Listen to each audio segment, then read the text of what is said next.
Olá, eu sou a Gabi Fadel e bem-vindos ao Fadel News, aquele quadro onde eu comento as notícias da última semana. Então vamos lá, porque finalmente os refrescos. Às vezes o brasileiro tem alguma felicidade, que não dura muito não é pra gente, né, não é pra gente ficar muito feliz e animado, mas de vez em quando tem sim alguma coisa boa. Nego Di finalmente saiu do BBB, agora a gente pode voltar a esquecer que ele existe, como sempre foi, graças a Deus, não preciso mais lembrar. E temos Sara, líder essa semana. O que significa que há grandes chances de Carol ir pro paredão. O que significa que teremos mais uma semana de refrescos. Quem sabe? A gente não tá precisando de motivo pra sorrir ultimamente? Coisa boa acontecendo? Quem sabe? Não vai ser isso. Agora que a gente já falou de coisa boa, vamos falar de coisa ruim. Porque tá tendo novos surtos de ebola lá na África. Desculpa, eu rio, mas eu rio de nervoso, tá? É uma coisa que acontece comigo. Foram reportados novos surtos em Guiné e no Congo. E eu gostaria de deixar aqui uma curiosidade pra você, caso você não saiba. Você sabe por que é que ebola não é uma doença que se espalha, por exemplo, como coronavírus? Por alguns motivos. É uma doença que é muito fatal, então não dá tempo de uma pessoa infectar muita gente, porque ela morre muito rápido. Parece horrível, mas é um dos motivos pelos quais a doença não se alastra tanto. Outro motivo também é que você só começa a transmitir ebola depois que você já começa a ter os sintomas. E aí, geralmente, quando você começa a ter sintomas de alguma coisa, você fica mais em casa. Outra coisa também é que é uma doença com sintomas muito específicos. É muito comum ter vômito, diarreia com sangramento. As pessoas têm muita hemorragia. Então, são sintomas muito específicos da doença. Então, para uma doença conseguir virar uma epidemia mundial, ela não pode nem ter sintomas muito específicos, nem ter uma taxa de mortalidade muito alta. E, além disso, também é mais difícil a transmissão, porque você precisa necessariamente estar em contato com os fluidos de uma pessoa. Não é uma doença que, como o coronavírus, passa assim pelas gotículas da fala ou um espirro. E uma curiosidade também, você sabia que um homem, caso curado de ebola, que convenhamos, é uma chance baixa, mas caso ele se cure de ebola, ele ainda transmite o vírus pelo sêmen por até 12 meses depois. Então assim, não só você deve usar camisinha pra você não pegar todas as outras doenças que a gente já sabe, como também é bom pra evitar ebola. Use camisinha. Black, como você é pesada, eu vou ter que te botar no chão, não vai dar pra gravar esse vídeo todo com você aqui no meu colo, eu acho. E essa semana também saiu o trailer de Cruella, que é o novo filme da Disney, daquela vilã dos... senão eu vou fazer casaco de você. Daquela vilã dos Dálmatas, dos 101 Dálmatas, que é com a Emma Stone. A Emma Stone vai interpretar a Cruella. Se você não viu o trailer ainda, eu recomendo que você veja. O trailer tá bem legal. Me lembrou um pouco Coringa. Tem, assim, uma vibe meio Coringa no trailer, sabe? Eu fiquei me perguntando uma coisa, tá? Que eu fico preocupada. Que é uma tendência da Disney querer fazer alguma coisa, tipo assim, fazer a gente simpatizar, né, com o vilão, assim. Daí querer justificar a Cruella por alguma coisa. Tipo, ai, coitada, ela nem é tão ruim assim. Na verdade, ela tinha um trauma, porque um dálmata mordeu ela quando ela era criança, sei lá. Não. Disney, não. Não tem como justificar uma vilã que puta que pariu. O que ela queria fazer era casaco de cachorrinho filhote. Não tem nada no mundo que você vai conseguir justificar com isso. Não dá. A outra Malévola lá, tudo bem, não foi convidada lá pro chá de bebê, sei lá, das contas e tal. Tinha os motivos lá dela. Agora, Cruella, que matava cachorrinho, não dá pra justificar. Não existe, nada no mundo vai justificar isso, tá? Inclusive, que ideia tonta, né? Fazer casaco de dálmata, assim. Nem pra fazer um casaco, tipo, sei lá, de maltês, né? Dá um belo casaco. Sim, não tô dizendo pra você fazer. Até porque se você quisesse fazer casaco de maltês, você não precisava matar o maltês. Era só deixar o pelo crescer bastante e cortar. Usavam-se cachorros antigamente pra isso, tá? Mas sei lá, podia fazer um casaco de chau-chau, daria um lindo casaco. É horrível, é uma coisa horrorosa, mas é um belo casaco, sim, né? Casaco de dálmata faz o menor sentido. Essa mulher não faz o menor sentido. Além dela tá fazendo um negócio grotesco, ela tá fazendo um negócio grotesco que nem sentido faz. Eu fui cancelada agora, talvez eu tenha sido cancelada agora. Luísa Mel! Gente, é brincadeira. Jamais faria um casaco de cachorro, com exceção do meu próprio cachorro, não matando ele, mas cortando o pelo dele, como eu já expliquei. Não vamos colocar palavras na minha boca. Apenas foi um elogio ao pelo do chau-chau. Samoyeda também, um pelo lindo. Um lindo casaco. Natural, nele lá, não em mim. Black, não vai dar não. Vamos sair que tá calor. Ô, cachorro, calma. Desculpa. Desculpa, foi você que se jogou. Ai, você é perfeito.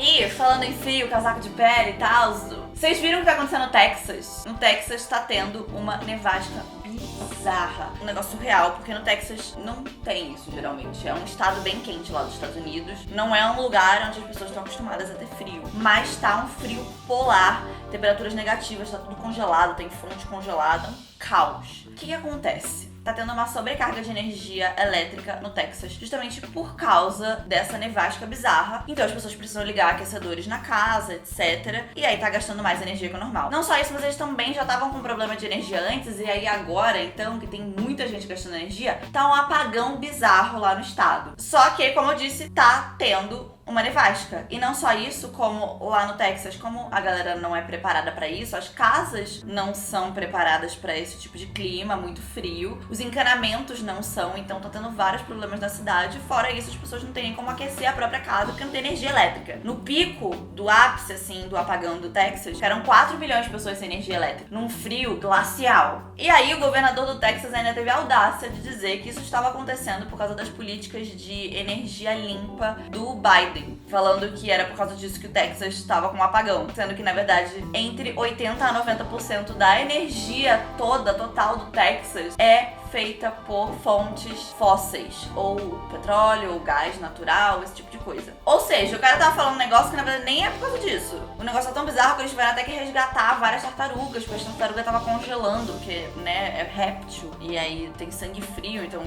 é um bicho que sofre ainda mais ainda no frio. Tá uma desgraça completa no Texas, e isso é pra gente aprender, aqui no Brasil, a gente não reclamar de boca cheia, que pelo menos a gente aqui não tem esse frio, não tem o risco de acontecer esse frio. Porque ninguém em sua consciência gosta de frio realmente, tá? Você gosta, assim, de um friozinho, assim, lá uns 10 grauzinhos, sim, pra você comer um fondue. Você não gosta de frio de verdade. Frio de verdade ninguém gosta. E já que a gente tá falando dos Estados Unidos, vale lembrar aqui que também semana passada o Trump foi absolvido pelo Senado americano no processo de impeachment. Então, foi o segundo processo que ele foi absolvido. Não terá impeachment do Trump. Trump segue sendo o ex-presidente dos Estados Unidos, como ele foi e tal, vida que segue. Infelizmente não foi hoje que vocês conseguiram, americanos.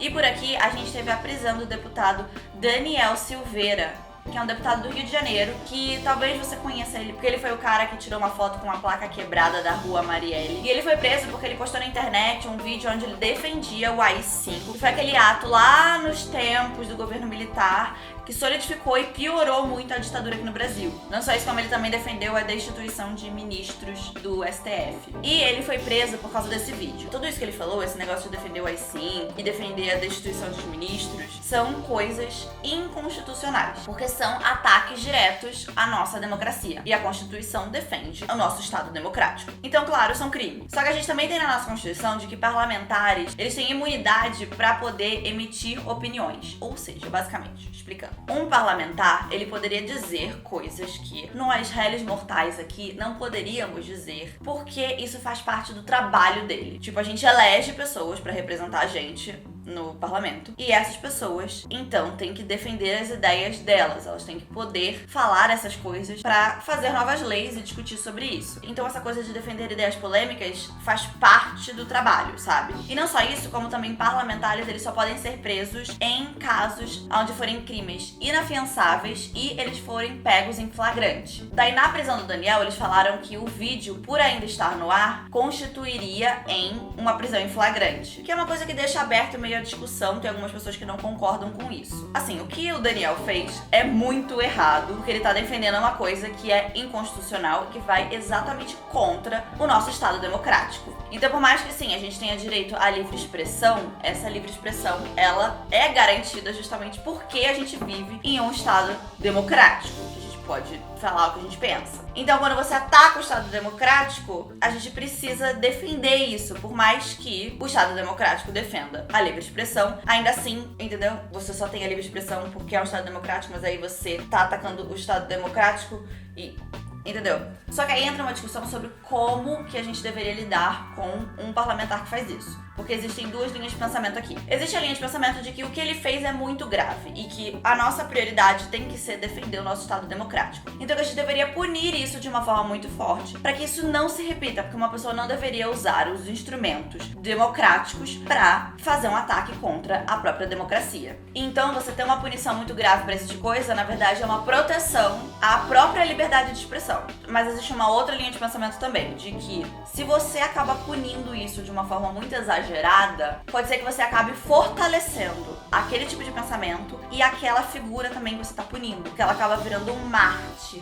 do negócio. E as pessoas que acreditam naquela ideia começam a defender essa pessoa muito veementemente, porque elas são contra o tamanho da punição que aquela pessoa tá recebendo, afinal ela deveria ter liberdade de expressão pra falar o que ela quisesse. E você também acaba fazendo com que essa pessoa fique mais e mais famosa. Tipo o que aconteceu com o Bolsonaro, sabe? Quando todo mundo zoava o Bolsonaro, daí ele ficou mais e mais famoso. Então você acaba tendo uma pessoa que muita gente fica sabendo sobre, muita gente fica falando, e muita gente pensa como aquela pessoa e acaba concordando e defendendo. E aí que essa punição muito severa teria o efeito inverso, porque você acabaria fortalecendo aquele grupo. Entendeu o que eu quis dizer? E aí não seria sobre não ter uma punição, mas assim, existe um mundo de alternativas entre você não fazer nada e você prender alguém. Existem várias outras coisas que você pode fazer aí no meio. Daí eu quero abrir essa discussão com vocês. Vocês acham que, nesse caso, é certo sim a gente ter uma punição muito grande pra esse tipo de coisa, porque o que ele fez foi muito, muito grave? Ou você acha que a punição deveria ser um pouco mais branda e não tão grave assim, por causa do risco dele virar um grande mártir do negócio? O que você acha? Pode deixar aqui nos comentários. E já que a gente tá falando de prisão, quem mais foi preso essa semana? O cantor Belo. Belo, meu querido. Belo disse que não entendeu porque ele tava sendo preso, tá? Eu vou te explicar, Belo, por que você tá sendo preso, tá? O Belo, na prisão dele, disse o seguinte: até agora eu não entendi o que eu fiz pra estar nessa situação. Quero saber qual o crime que eu cometi quando cantei. Bom, Belo, eu vou te dizer quais crimes você cometeu, tá? Infração de medida sanitária, crime de epidemia, invasão de prédio público e associação criminosa. O Belo, ele resolveu, em plena pandemia, carnaval, dar um show em um colégio onde ele nem tinha autorização pra dar o show. Pois é, isso tudo porque parece que também tinha uns negócios de uns traficantes lá no meio. E a polícia também tá investigando a invasão à escola. Porque assim, não tinha autorização pra fazer um show na escola pública. Não tinha, e ele foi lá e fez. Belo, meu amor.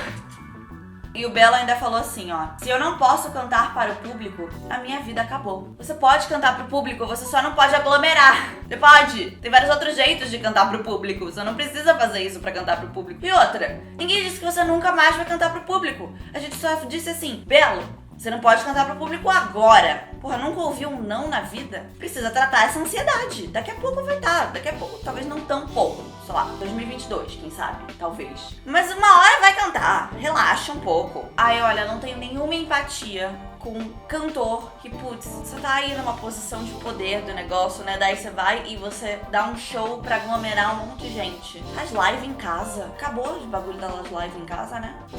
Ok. Ninguém aguenta mais ficar em casa também. Ficar vendo live deprimente. E a gente também teve agora na quinta-feira o pouso do robozinho, que não tem nada de robozinho. Pesa 1 tonelada, tem 2 metros de altura, mas ainda assim eu vou chamar de robozinho, porque chamo o que eu quiser de robozinho. Da NASA, lá em Marte. Depois de 7 meses de viagem, o Perseverance pousou em terras marcianas. O objetivo desse robozinho é um robozinho meio carro, tipo um Transformer, assim, que chama Rover, que é um robô sobre rodas. Ele vai ficar lá em Marte por pelo menos um ano marciano, que é mais ou menos aí 2 anos daqui na Terra. E o objetivo desse robozinho é encontrar vestígios de vidas passadas microscópicas lá em Marte. E aí ele pousou justamente num lugar ali que costumava ser um lago antigamente, que eles acham que é o lugar que tem mais probabilidade de ter vida, alguma coisa, quero dizer, algum sinal de vida antiga por lá, era na água. E a parte que me deixou mais triste é que o robozinho, ele nunca mais vai voltar para a Terra. Acabou, não vai ter mais robozinho na Terra. A gente largou o robozinho lá, pra sempre em Marte. Nunca mais vai voltar, nunca mais vai ter os outros amigos robô aqui da Terra. Eu sei que é um robozinho só, né? Mas fico com pena, dá um dózinho. essa não é a única missão que tem lá em Marte, tá? Também tem já a missão da China e dos Emirados Árabes Unidos também estão com missão lá em Marte. Então, os Estados Unidos está chegando um pouco atrasado nessa. Se você gostou do vídeo, não se esquece de curtir, se inscreve no canal caso você não seja inscrito ainda e vire um lindo e mágico unicórnio bem informado. E eu vejo vocês no próximo vídeo. Tchau!